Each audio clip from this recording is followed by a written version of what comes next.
I have an extensive background in Venezuela. And here's what I thought, Sean.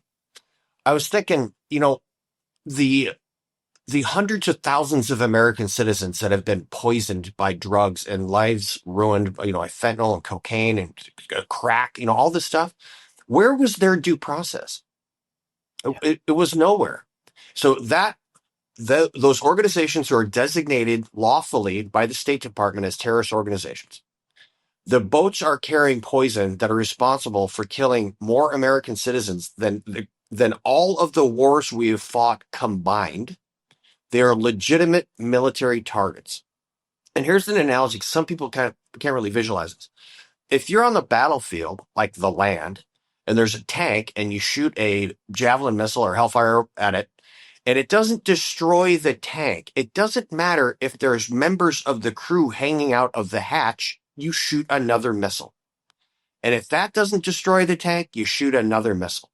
So as long as there was a seat cushion floating in the ocean that came from that vessel, it is still a viable, legal military target.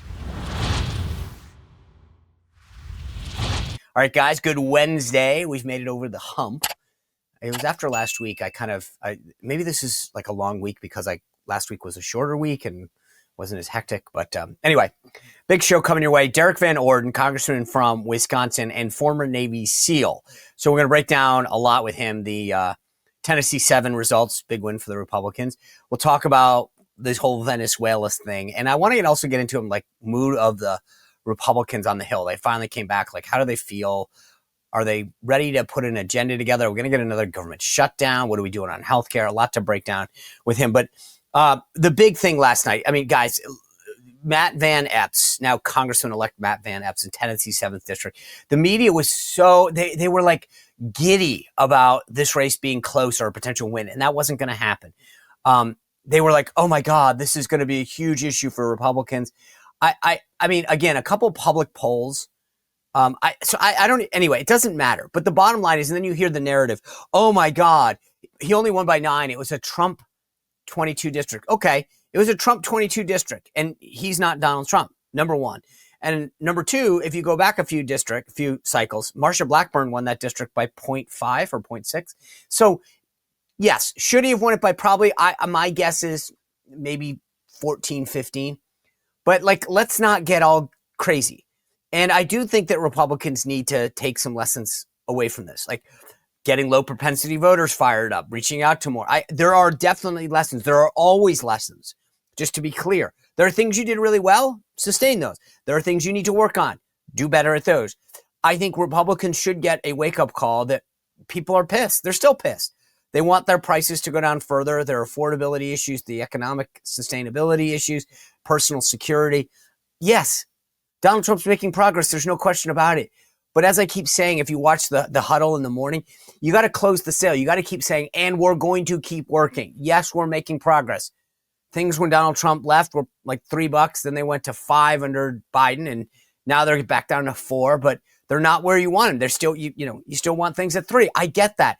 And Republicans need to sort of put an agenda together, and I will get to that with Derrick Van Orden.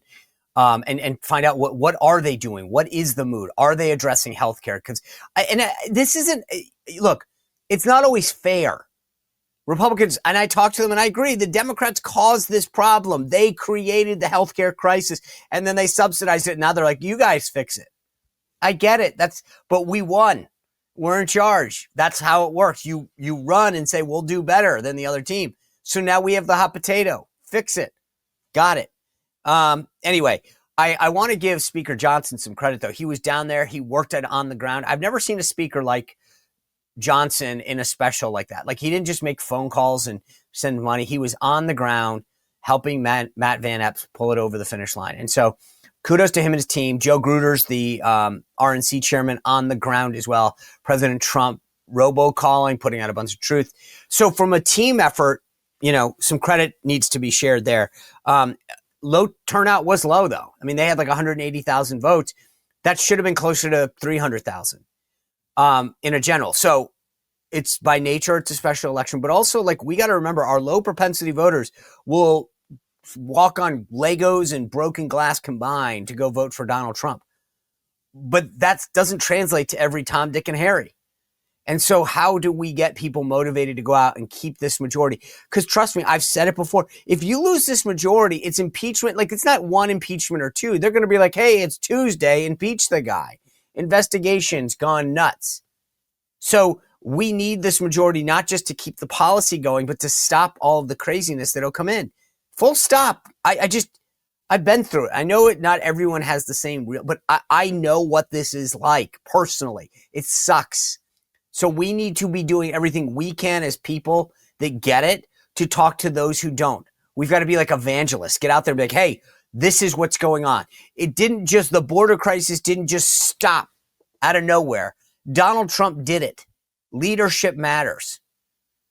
And that's what we need to make sure that they understand is that if he has spending his time fighting investigations and impeachments, that doesn't give you the time to do the good stuff that's going to level the playing field when it comes to the tariffs and the unlevel playing field that we have in so many countries. Doesn't mean you're going to be able to get the support you need for funding for the Border Patrol and for ICE. The Democrats will be doing an investigation a day. So I say that because part of the goal of people like you guys who watch the show, who get it, who are informed on so many things, we've got to do a better job of telling our friends and families and coworkers what's going on. Spread the word. So President congratulating Matt. He did a great job and everything. But the president had a cabinet meeting yesterday. He talked about this Venezuela issue that I'll bring up with him. Secretary of War piped in and made it very clear. Let me play you just a little bit about what Pete Hegseth said about how that decision was made. Take a look. I think you got to start with the baseline, which Marco laid out, everybody's laid out. We've got 20 million people invading our country over 4 years. We don't know where they're coming from. That includes Tren de Aragua and cartels and violent criminals. They bring drugs, and you mentioned it, Mr. President, poisoning, an intentional poisoning of the American people, killing hundreds of thousands of Americans. So the president had the courage to designate these cartels as designated terrorist organizations. Now, a number of us here served in the military and spent 20 years fighting terrorists like Al-Qaeda and ISIS on the other side of the world. How do you treat Al-Qaeda and ISIS? Do you arrest them and treat them, pat them on the head and say, don't do that again? Or do you end the problem directly by taking a lethal, kinetic approach? And that's the way President Trump has authorized the War Department to look at these cartels. And I wish everybody could be in the room watching our professionals like Mitch Bradley, Admiral Mitch Bradley, and others at JSOC and SOCOM and other commanders. The deliberative process, the detail, the rigorous, the intel, the legal, the evidence-based way that we're able to, with sources and methods that we can't reveal here, that make sure that every one of those drug boats is tied to a designated terrorist organization. We know who's on it, what they're doing, what they're carrying. All these white bales are not Christmas gifts from Santa. This is drugs running on motor fast boats or submarines that we've also struck. No one's fishing on a submarine. And I have empowered them to make that call. Now, the first couple of strikes, as any leader would want, you want to own that responsibility. So I said, I'm going to be the one to make the call after getting all the information and make sure it's the right strike. That was September 2nd. There's a lot of intelligence that goes into that, building that case and understanding that. A lot of people providing information. I watched that first strike live. As you can imagine, at the Department of War, we got a lot of things to do. So I didn't stick around for the hour and 2 hours, whatever, where all the sensitive site exploitation digitally occurs. So I moved on to my next meeting. A couple of hours later, I learned that commander had made which he had the complete authority to do. And by the way, Admiral Bradley made the correct decision to ultimately sink the boat and eliminate the threat. He sunk the boat, and eliminated the threat. And it was the right call. We have his back. And the American people are safer because narco terrorists know you can't bring drugs through the water and eventually on land if necessary to the American people. We will eliminate that threat, and we're proud to do it. You heard all that, and that's why yesterday's show, if you didn't watch it with Tim Parlatore, was so amazing. Walking through this deliberately. What was the process? What happens? The media doesn't want you to hear what the president and Pete Hegseth just said. Doesn't want you. And I'm going to ask Derrick Van Orden, a former SEAL, about this as well. But just stop for a moment. There's a process, and Tim laid it out yesterday, and the Secretary of War just laid it out again. These guys aren't sitting around like some 22-year-old kid, like playing a video game. Let's fire on this. Let's fire on that. This is a direct threat to the United States, and they have people around them that are assessing it from the intel side and then from the legal side and saying it's a go. Your decision, Commander. Before I bring in Congressman Van Orden, if you are a snacker like me, I've told you this before, I've got two amazing choices for you. Masa chips and Vandy crisps. These are my new go-to. And the cool thing about both of them, Maha approved. Here's the thing with the Masa chips, and they come in all sorts of flavor. This is the original. Love these. There's like great for dipping, or, if you're a like salsa, or I don't like guac, but I know people who do, including family members. This stuff, oh my gosh, they are crunchier, tastier, sturdier chips than I've ever seen. I love them. They come in blue, lime, habanero. I mean, I got the variety pack. That's my pro tip because they are amazing. I love the lime. My son likes the habanero. The original, by the way, and the blue are fantastic. So definitely do that. And again, pro tip, get the variety pack. Same thing with the Vandy crisps. These things, both of them are amazing because 3 ingredients each. With the Masa chips, you've got corn, salt, and beef tallow. That's it. No ultra processed seed oils. And with the Vandy crisps, these are the best potato chips I've ever had in my life. I can eat a bag every sitting, and I know that's not good, but that's how good they are. And they come in a variety of flavors as well. There's a French onion one, a barbecue.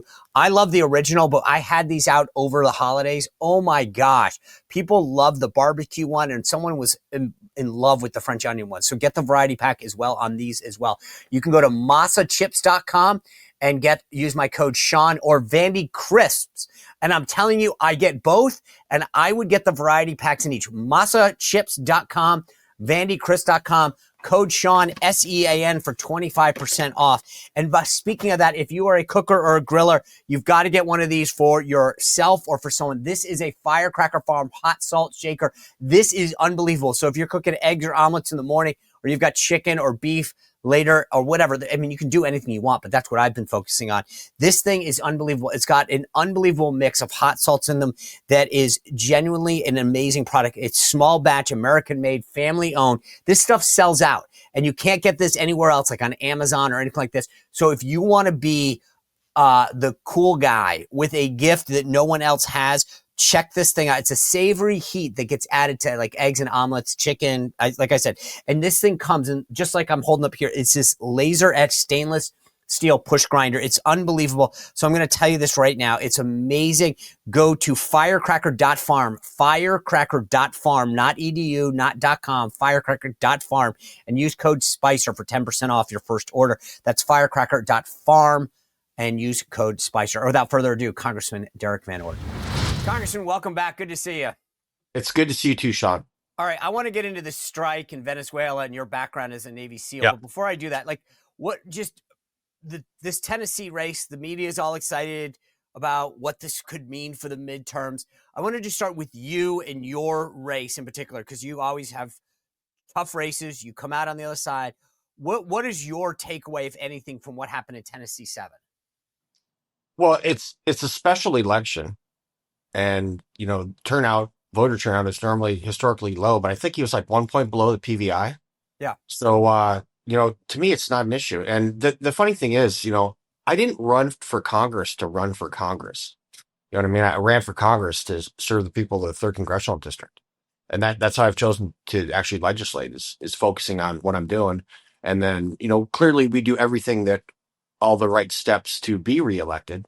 But I'll be honest with you, I love helping my constituents, but a lot of this job, is very onerous, honestly. But I feel like, it's an honor for me to have it. And we're going to win.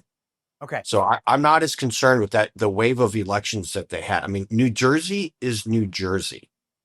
You know what I mean? And Glenn Youngkin was a one-off. He's a great governor, but it was a one-off to getting elected in Virginia. So I'm not as worried as everybody else.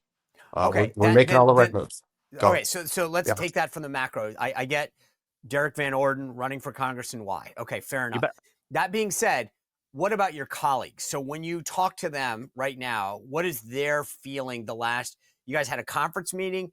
You've now probably talked to a few people in the hallway after this Tennessee 7. I'm sure you got like some kind of text chain, a bunch of people on Signal. Ha ha ha. What is it like? What are they saying? Are they freaking out? Are they saying, hey, we agree with what Derrick Van Orden is saying, and this is a one-off, and or are they like, oh my gosh, we got to fix a bunch of stuff? Well, you know what we're talking about is the same stuff we ran on, and that's making, the border secure, which President Trump has done, making sure that people can afford groceries and gas. I mean, my slogan was gas, groceries, and grandkids. You know, people are having trouble I need affording the first. grandkids. You're saying I need to get grandkids? Yes. Okay. Yes, you do. We have 11. You can borrow one just for a short period of time. Return them. We love them all. I knew I left something off my Cyber Monday list, and that hurt. That's right. But yeah, No, Sean, but I guess what I'm asking you is it like when your colleagues, not what you think, but are you getting a bunch of people who are like, oh my goodness, we're screwed? Or like, what's the mood of the Republican conference in the past 48 hours? I have not heard that. I Okay. mean, there are people that are concerned, but I don't see anybody wringing their hands. So And when you guys met as a conference, yeah, and I know that, was everybody like, good to see you? How was Thanksgiving? Or was it like, hey, what are we doing? actually, it was the former. Really? Yeah, it's really weird. I've made some very good friends up here, and we Wow. talked about family and everything. And I even talked to my Democrat colleagues, asked them how they're doing. So it was good to get back to work. I mean, after that Schumer shutdown, which was the dumbest damn thing that's happened since I've been up here, that was just, it was foolish on the Democrats' part. So Okay. no, it's good to get back. It's good to get back to work. I'm going to have another bill signed into law here. I had a great subcommittee hearing yesterday about veterans education benefits, and so we're turning and burning up here. Okay. Well, that's good. I Yeah, guess one of the things, no, it's good for you. And obviously you're focused and I mean, that's kind of your SEAL training, right? But the it thing is. that blows me away a little, having done this for a long time, is I live in Virginia and I did my first race in 1994. So I'm no spring chicken when it comes to political races. Or When Jay, anything. that's right. Yeah. Yeah. And so when Jay Jones said that he wanted to kill his political opponent, the former speaker, Todd Gilbert, who I know, and watch his kid die, I thought to myself, oh my God, there's no way. No way. And in fact, not only was I wrong, but a majority, not a plurality, a majority of voters in Virginia said, yeah, we want that guy to be our attorney general. Okay. Right. Then I looked down at Tennessee 7, and I've got family down there. And I thought to myself, you've got to be kidding me. This crazy lunatic on the left brings in AOC, Jasmine Crockett, okay, then says, I hate Nashville. I hate country music. I hate the bridal parties that, are all on Broadway down there in front of the honky tonks. I want to defund the police. As a political guy who's run races, I would have been like, there's no way. Like, thank you, Jesus. Like, that was my prayer, to have someone this nuts. And so how do you, from just a political standpoint, say, okay, you had two dream of candidates. Like the idea that Jay Jones said that in Virginia should have been disqualifying from the jump. The idea that Nashville has someone that's saying, like, I'd like to represent you in Congress, and boy, do I hate you. Right. Kind of. So look at Virginia first, Sean. Okay. How many people in the state of Virginia actually heard that? Okay, Now that point. was going around in conservative circles, Yep. but the media coverage, the mainstream media, the legacy folks, nothing. So I think a lot of people just didn't hear about that. And that's fair, and I agree that Yeah. was. It's funny now you do brought that up. Tennessee. By the way, I will Yep. tell you this right now. I've been telling people this from the treetops. Robert Cahaley, who had been on my show, had a conversation with him, and he'd said to me, Sean, I know you know these guys in Virginia because you live there. Tell them exactly what Derrick, I mean, you're saying it now. He said it to me at the time. He goes, the idea that they think that everybody's hearing about this is nuts. Wrong. They need to reach out to influencers. They need to reach out to digital, and they need to get that in people's inboxes because they're not hearing it. Everybody assumes that, and I think so. That's a good point that you're making. Now you're ready to go down to Tennessee. Yeah. So Mike Herodopoulos, super dude, new member of Congress, Florida, won by what in the special election? 10. And then what did he win by? 30. That's what's going to happen in Tennessee. I agree. Oh, yeah. I don't disagree. Once you get once you revert back, I mean, look, I get it. A random Tuesday in December, that's not on my normal card to go vote, right? So in an off year. So I get it. I've been doing specials a long time, and I get that part. Yeah. But there's an element at which I would say that opponent should have been crushed because the number of D's, yes, they were fired up. I get that. the number of Republicans who live out in the rural counties probably were like, hey, I don't normally vote in a random December Tuesday, and I've Right. got work, I've got a second job, I got to pick the kids up. This isn't how I live my. Okay, got it. But at some point, you say to yourself, like, my opponent is that nuts that there's no way that the folks like in the middle, the independent voters that kind of might lean right, might kind of evaluate every time, they need to be motivated too. And they're not really high propensity. And you have a candidate that's like, I want to defund the police. I want to be the AOC of Tennessee, and I hate Nashville. I would think, okay, that's not going to get people motivated. And yet it kind of did. What, Sean, I mean, it's the same story. You know what I mean? How many people, how many average folks that get up and go to work every day that are not locked into, Fox News or Newsmax or watching you all the time? How many people actually heard all that? I mean, the overwhelming amount of information that goes out to average Americans is on the left. Can't be denied. And I don't know if we discussed this before, but the most powerful ministry in Nazi Germany was the Ministry of Truth and Propaganda, run by Joseph Goebbels. And I want to be crystal clear. I'm not comparing my Democrat colleagues to Nazis at all. I'm just stating a fact. So I'm unaware of Joseph Goebbels ever pulling a trigger, but he's responsible for the deaths of millions of people. And this is what they did. So the Nazis had their own newspapers. The Völkische Beobachter was their like dedicated paper. And then they got some other ones later. When they got into power, they took over all of the media, including they had their own movie studios. So they took over the radio, they took over the print media, and they had movie studios. And they pumped out a coordinated, synchronized message every single day through every medium available to the German people. And they were able to take there's a great book called Ordinary Men. You should read it. It's about this police battalion.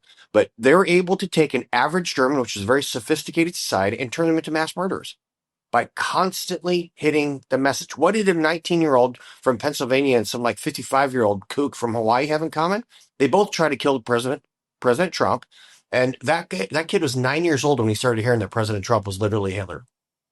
Yeah. And that the 54 or 56-year-old guy, he'd been hearing that for a decade. Donald Trump is literally Hitler. Donald Trump is going to lock up LGBTQ people in, prison camps. Propaganda works. That's what we are up against as Republicans and as conservatives. Some people call us patriots, We're up against that because we don't have the institutional ability to pump out a volume message. Okay. That's all historically accurate. No, and I'm not, but I don't like analysis wise. I'm with you. Like this is the problem is that so many people, and this is what Haley was telling me, right? You have so many Republicans that are like, oh, I saw it on Fox that Jay Jones said crazy stuff, and I'm like, right, but for the average person that's getting home at 7:00 because they worked till 6, they got the kid picked up from practice, they're doing homework, so. As a guy, Sean, the other side of this is this. One of the biggest things, one of the reasons that people voted for Donald Trump was an open border. Yeah. Well, guess what? The border's closed. Right. So that's part of the issue, and Republicans have the problem that we actually fix problems. Oh, I think this is, to be honest, between the big beautiful bill. I try to tell people all the time that like most voters just are like, okay, good. Tell me what you're doing next, right? I mean, it's like an employee that comes to you and says, hey, I did all the work, and it's, 10:30 in the morning, and you're like, okay, well, you still have the rest of the day. Like, you're not like, what's next? And I think voters. You want to hear a funny story, dude? This just reminded me of this. My orders got screwed up going to Buds, right? So I went back over. Which is the training for SEALs. Basic Underwater Demolition SEAL School. Right. So I just graduated from Corps School, and I went over to work at the hospital while they're getting my orders ready. And they put me in charge of this group of kind of miscreants that were responsible for picking up all the dirty linen in the hospital. And they were there all day long. I mean, all day. So I sat down, I just looked at the map of the hospital, the floor plan, and divided people up. And we're out of there every morning by like 9:30. That essentially is the Republican Party. We sit back and we look at things, objectively analyze them, remove the variables that we can, focus on the constants, and get the job done. And unfortunately, in the United States, that's not politically advantageous. No. I mean, for the love of man, the guy that I replaced is in office for 26 years. He ran the entire time on rural broadband. Guess what we don't have in the entire district? Rural broadband. You know why? Because if you fix a problem, you got to find another one to fix. So Yep. our work ethic actually plays against us in the political realm. But I'm willing to do that because I care more about my country than I care about this job. Okay. But let's get back to what you were saying about Yes. information flow, because I agree with you. Part of this is, like I said, too many people. This is like my Cahaley anecdote in Virginia, where like he was saying, you got to tell them to start reaching out to people where they are, not just run 1,500 points of TV because their consultant's going to get 15% off the buy. So Right. based on your historical analysis that you shared in the current environment that we live in, what is it then because you on your own, you talk about why you do this and why you fix problems and why you care about your, the country in Wisconsin. Yep. But here's the thing, you can do a lot, but not as much if you're not in the majority. Therefore, I would say that there's also an incumbent aspect of you helping to maintain the majority, because if you're in the majority, you control the agenda, you control you get to do so much stuff for veterans. Okay, but so let's put that aside for a second. What is it that we have to do then to sort of say, okay, how do we go do a better job? What is it that we're missing? Well, some of the things we can overcome and other things we can't. Like I said, the brick and mortar, CBS, NBC, ABC, MSNBC, we're not going to touch that, right? That's not going to change. Although Maybe CBS. There's been a relative move with CNN though. I mean, they're kind of, Well, CNN might get bought, and if they get bought by Paramount, I think they might be a relatively big move. well, that would be fantastic. So what we need to do is what the Democrats do to us. Get on YouTube, get on Instagram, get on Facebook. I mean, that's for people my age, but we need to leverage the 21st century technologies that are available to us, because that's where people are at now. And, Republicans, we like to do these long form interviews because we think it's very important. There's a lot of nuanced policy things that you can't send out in a 37-second Instagram message. But so what we need to do as Republicans is figure out what to put in that 37-second Instagram video. Yeah. And very focused. Do your colleagues get that? I mean, you get it, but yeah. Because in order for us to stay in a majority, and especially in a very thin majority, right, almost everyone needs to get it and do it. Well, yeah, I mean, it's part of an educational process. I remember when I first started doing digital stuff, the margins were very slim until we got volume, but it was always net positive, for fundraising purposes. And trying to explain that to some of my Republican colleagues, they didn't quite get it until they got it. Yeah. You know what I mean? I do. And I'll tell you, Lisa McClain does a fantastic job up here with She's messaging. The congresswoman from Michigan that's the chair of the conference. Right. And she is awesome. And she pumps out a tremendous amount of information, and they help our staffs. They'll help do videos. They'll help do, all this stuff. So we're slowly moving into the 21st century as the Republican Party. And what's helping a lot, Sean? This is the most conservative generation in a very, very long time. And this is horrible. Like outside my office, you got to come by and say hi again. There's a picture of Charlie Kirk and his wife. And unfortunately, the assassination of Charlie Kirk really woke up a lot of young people. And this is the generation that had 2 to 4 years of their lives ruined by government overreach. They locked them up. They didn't let them go to school. They made them wear masks. They made them get a shot they didn't want. They made them stand 6 feet away from people, all for nothing. You know what I mean? Right. So they want freedom. And they're looking at the Republican Party as the party of freedom. You know why? Because we are. We're the ones that stood up and say, hey, maybe we should evaluate what's going on here. Maybe if we err on the side of tyranny, it's not going to turn out well. Maybe if we err on the side of, massive suppression and canceling people for simply asking basic scientific questions, maybe that's not going to be a good thing. And these young folks, I'm in contact with all of the different organizations of these young people. I mean, we flipped a University of Wisconsin campus to Republican for the first time, and we were like 56 votes shy of flipping another one of the campuses in my district because That's we awesome. go and we speak to these young people like they're adults, And we ask them, what do you want? They want to be able to buy a house. They want to be able to get married and have children and raise them and not wring their hands at night worrying about paying the bills. And that's what we're working on. And it's moving. You're going to see a big shift. So when we got this bill done, it was done. It should have been done probably 2 months earlier, but the Freedom Caucus guys, they had to fight about every single little thing. It turned out, they didn't do anything other than delay the bill. But when this tax bill comes out, people are going to go like, oh my gosh, this is awesome. And as the economy starts picking up through more trade deals, lower energy costs, that lowers the input costs, that lowers the food cost. As that happens, people are going to start realizing that these policies of the Trump administration and the work by the Republicans in Congress is actually beneficial to them personally. And that's what people care about. They want to know how much it costs for a pack of paper towels. And I think that's really important. I'm not belittling that at all. Gas prices are at the lowest they've been in a very long period of time. Egg prices, remember, that was a huge crisis. Yeah. Those are down. So things are working. It's just that this machine of America is so big, it takes a long time to turn the wheel.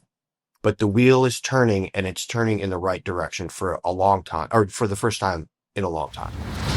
All right, guys, thanks for tuning into this great conversation. Before I do, I got to tell you about another great guy, not just Derrick, but my buddy Leo Grillo at Delta Rescue. Delta Rescue is doing amazing work with abandoned, mistreated, malnutritioned, abused animals, dogs, cats, you name it. It's the world's largest no-kill sanctuary, not a shelter. What Leo Grillo has done is nothing short of amazing. Go to deltarescue.org, check out the videos. I was so moved, I made a personal contribution myself because they don't get any big USAID grants or government money. It's all through contributions of animal lovers like me and you. So if it's for yourself or for an animal lover and maybe you want to give that as a gift, go to deltarescue.org, make a contribution in someone's name. And if you are so moved to help make this an enduring mission, click that pull down menu at the top to make it to see if you have something that you can make from your estate, an old 401k or a stock or something like that. deltarescue.org. Now back to the conversation with Derrick Van Orden. The one last thing I want to sort of tag onto that, because look at the calendar. Today's December 3rd. So you guys are around for a little bit. Everyone goes to their holiday parties. And I'm not saying that it's just how Washington is. We'll go away for Christmas and Hanukkah and then the New Year. And we come back like January 5th or whatever it is, somewhere in there. And then what's going to happen? The government's going to shut down again January 30th unless we pass appropriations bills. And the Democrats will be, and these healthcare premiums are going to go up, right? That's a fact. Democrats created it. Democrats subsidize it. I got it. But what is the plan for Republicans on healthcare between now and then? Well, I'm not going to go public with what we're working on right now, if you don't mind. Because I don't want it to be sabotaged. So we're directly addressing this, and we understand. Hands down. So when you come back to see me in January, you're going to say, "Hey, here's the plan," but we're on it. That would be ideal, because we are on it. Okay. And we understand this is a mess that we didn't make. We also understand that we're the people that have the ability to affect positive change for American citizens, and that's why we're here. So if we have to do some things, that we don't specifically agree with every single, policy aspect of this, if we have to do that to get an off ramp, then we're going to do that. We understand that. Good. Because listen, this is the thing. I'm so glad you said that, because the point that I've said to folks is, guys, there are things like as a conservative, I cannot believe where we are with healthcare. It grates on me. But I also am real enough to realize that we're not going to fix this in the snap of a finger. And therefore exactly what you said, we may have to do things that bridge us to where we want to go, because there's a certain reality of how important healthcare is to everyone's life and the cost and the impact it has on their budget. So I'm heartened by the way you just described that, because there are certain things that are anathema to me. These subsidies are disgusting. Obamacare, they lied to us. They took our planes, but I'm willing to take a deal that says, in order to get to the promised land and keep a majority, we need to do certain things for 6 months or 8 months or whatever. Well, again, I'm not going to go public with what we're working on, but you can. By the way, you can. Common accord, sir. Okay. All right. So let's get back to Venezuela and get into your wheelhouse. Sure. Cabinet meeting yesterday, I thought. Yeah. Hegseth did a great job of walking through, and the show yesterday, where I put Tim Parlatore on, who from a legal standpoint explained it. From your standpoint, when you saw this happen, meaning the Washington Post comes out with this story about Hegseth basically on the bridge firing small arms at random innocent babies, I looked at it and I was like, God, that's not even close to how this goes down. As a former Navy SEAL, when you saw this all unfold initially, what were your thoughts? Well, let me give you a little background. I worked in Venezuela in the 90s as a frogman. That's a And SEAL. as a United States Navy SEAL. And it was actually beautiful. This is pre not Maduro, Chavez. Yeah. Venezuela and Caracas was beautiful. They just ruined it with socialism. So I have an extensive background in Venezuela. And here's what I thought, Sean. I was thinking, the hundreds of thousands of American citizens that have been poisoned by drugs and lives ruined, by fentanyl and cocaine and crack, all this stuff. Where was their due process? It was nowhere. So those organizations who are designated lawfully by the State Department as terrorist organizations, the boats are carrying poison that are responsible for killing more American citizens than all of the wars we have fought combined. They are legitimate military targets. And here's an analogy. Some people can't really visualize this. If you're on the battlefield, like the land, and there's a tank and you shoot a javelin missile or Hellfire at it, and it doesn't destroy the tank, it doesn't matter if there's members of the crew hanging out of the hatch, you shoot another missile. And if that doesn't destroy the tank, you shoot another missile.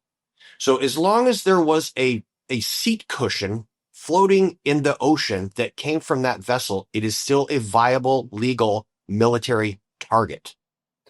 So, I get that. That's exactly what Tim Parlatore and I were talking about this yesterday. Like, yes, then they become collateral damage. If the intent is to sink the ship or make it inoperable, we did this in World War II. We keep shooting at the ship until it's completely inoperable and destroyed, etc. What I found fascinating, I said this the other day and somebody found it they said, I'm not sure that that's offensive. I said, with all due respect, if you haven't served or haven't been in, like I've been both as a civilian in the White House, watching strikes happen with the president, and obviously in my experience in the military, I said, if you haven't done that, it's hard to sometimes understand how operations go down. And they said, well, that sounds very disrespectful to me. And I'm like, it's a fact. Okay. If you, sorry. I was like, I'm sorry that you don't get it. But when you talk to your colleagues, like fewer than 1% of people have served. So you've got these people, and I was sort of disgusted maybe a little lot more than that, from some of the Republicans that were asked, and they were like, well, we're going to, about this operation. They said, well, we're going to hold our comments until. I was like, what don't you know? Admiral Bradley, as I've said, is a certified badass, right? This is a 4-star. He was JSOC, Special Operations Commander, SEAL Team 2, 4, and 6, and one of the first guys in Afghanistan. And you're going to question whether or not he thought that there was a viable target still there or his integrity. I was like, right. You know what? When you want to put on the uniform, son, sign on up. Beat it. Yeah. Listen, man, this is the scandal du jour. What happened to Jeffrey Epstein? I mean, those guys pivoted so fast. I mean, I think they probably snapped their neck, right? So that went away because it turns out that there's a whole bunch of Democrats that were contacting Jeffrey Epstein after he was a convicted sex offender. And they're like, oh my gosh, we better back off that. Hey, what happened in Venezuela? Let's do that one. And this is exactly what we talked about, Sean, earlier when you're asking about these elections. The entire legacy media and the entire Democrat Party all shifted simultaneously and moved out together. All of them. And at the drop of a hat. And civilians don't understand. Like, when you're in the military, you don't shoot at people, you shoot them. You know what I mean? And we're not trying to, like, wing them. Hey, shoot that guy in the leg and let's take him into custody. No, if he's an enemy combatant, you're shooting for it. I always tell people this. They say the hearts and minds of the enemy. Those are the two best places to shoot somebody, Sean. And that's what you do as a member of the United States military defending your nation. And it's just a concept that people can't seem to grasp who have not been there. And I'm not trying to insult civilians. No, it's just a fact. But it's also like to go up to a doctor, right? And say, unless you've been in the operating room and understand what it's like to have to hold somebody's heart and have to make that decision about whether to put a suture in or like, I get it. I'll never know that feeling, right? And if I do, then you're not going to make it because you don't want me, right? And there's a lot of jobs that people like as a pilot, I don't know what it's like. Well, I do, but like there are certain things that I don't know what it's like to do. And I would never question an expert's understanding of those situations. When the president, Go ahead. No, when the president talked about going into Venezuela though yesterday, I totally get the boats.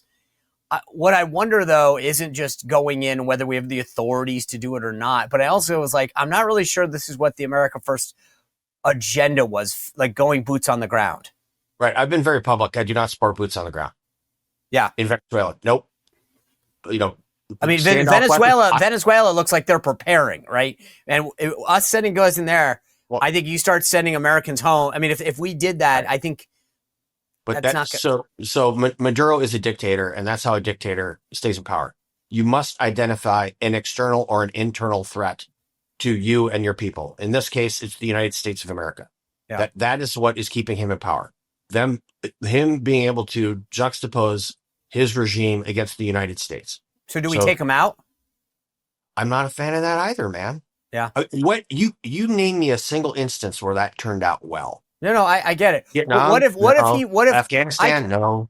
But I keep saying Iraq, that, like, no. in like Iran, right? Everyone said, "Oh, you're gonna go to World War III, or you're gonna whatever." And the president kind of threaded the needle. He took out the nuclear capabilities. It was perfect. Okay, right, and that's the thing. And what I keep arguing is he's baiting Maduro. Like, what no one wants to understand is that part of this buildup is for him to say, "Hey, bro, I'm telling you, I got all this firepower. I got these guys that can come ashore, or you leave on your own." And if that happens, I'm fine with, like, I kind of go, okay, hey, if Maduro sees the light and we just had to flex a little, not a bad play. That's correct. So use the analogy of Iran. So taking out their ability to produce nuclear weapons that can destroy Israel and Europe and the United States, right? Now apply that to Venezuela. We're removing the ability for these people to poison Americans by destroying the method that they're using to get the poison here. Yeah. And I think it is an incredibly pragmatic and smart thing to do. The last thing I want to ask you about is obviously you've served big time. Yeah. When you saw these 6 colleagues of yours put this seditious 6 video out telling people don't give up the ship, which is a battle cry in the Navy from the War of 1812, which I'm not really sure how a bunch of these dudes decided to pick up. But what did you think of these people that you have to like see in the hallway and vote next to? I was disgusted. And I'm an original co-sponsor on a resolution to censure them. Right. So this is like a binary choice. Either they did this on purpose to intentionally subvert the Article 2, Section 2 constitutionally enumerated powers to the President of the United States, or they're idiots. It's like one or the other. There's no halfway there. And so these are the questions that need to be asked. Who thought of this idea? Who wrote the script? Who distributed the script? Who did they distribute it to? Who paid to film this? Who paid to edit it? And who paid to distribute it? And the last question is, how much money are these 6 people making fundraising off of that? You answer those questions, and I'll be happy, and I'll take back anything I say about them. But I guarantee you're going to find some very nefarious intent if you actually got those questions answered.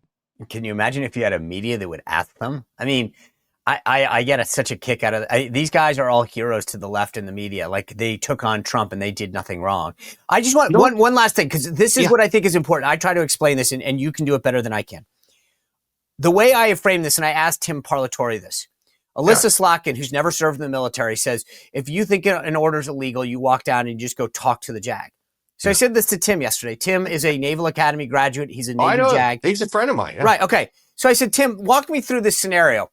You're on the USS Gerald Ford. You're a second-class petty officer. You're steaming towards Venezuela, and you say, I heard Alyssa Slotkin said, if I don't think something's legal, I should walk down to the JAG office. I said, Tim, you're a JAG. You've been on ships. You graduated from the academy. Petty officer leaves the deck and leaves the bridge and says, I'm going to walk down to talk to the JAG because I don't think we should be steaming towards Venezuela. I think it's illegal. Right. How do you think that goes? I think that it doesn't go well for the young man or woman. That's what he said. So, that's a shitboard example. Now imagine if you're like in some remote village in Afghanistan, and what they're talking about, they're really talking about policy decisions, and they're cloaking it under the guise of an unlawful order. So if you're thinking, I'm in this remote village and I'm ordered, to shoot a civilian, the answer to that is hell no. And then you immediately report that guy to the next level of chain of command, period. I mean, you can disarm that person because that is an unlawful order. Every single person wearing a uniform understands that. What they're talking about is you're in a remote village in Afghanistan. You say, well, I just don't think we should be here at all, for Pete's sake. And how about this? How about like Washington, Bo D.C.? Bergdahl did. Yeah. Like Bo Bergdahl did that. He went on a spiritual journey, got a dudes killed. Another friend of mine who's at Damneck got caught around in the femur. So what these people, again, were either trying to do that, instill that type of lack of confidence in their chain of command and the ability of them to execute a lawful order, or they're idiots and they're used by somebody. I mean, It's binary. And it's funny, 3 of those folks are actually my friends. And I'm like, what were you thinking? Yeah. You know what I mean? Anyway. Congressman, always appreciate you being with us and sharing your perspective. Thanks so much for it. Yeah, be cool, dude. Merry Christmas or Happy Hanukkah. Later. All right, guys, thanks for tuning in. A great show. Always go to SeanSpicer.com. Start your mornings off with The Huddle here on my YouTube channel at 8:30 Eastern. Tomorrow, a great panel. And on Friday, Robert Cahaly breaks down all the latest polls. It's going to be a great week for us. Hit that notification and subscribe button. We'll see you back here tomorrow on The Sean Spicer Show. Well, if you enjoyed this content, make sure to like this video, subscribe, and click the notification bell to get more.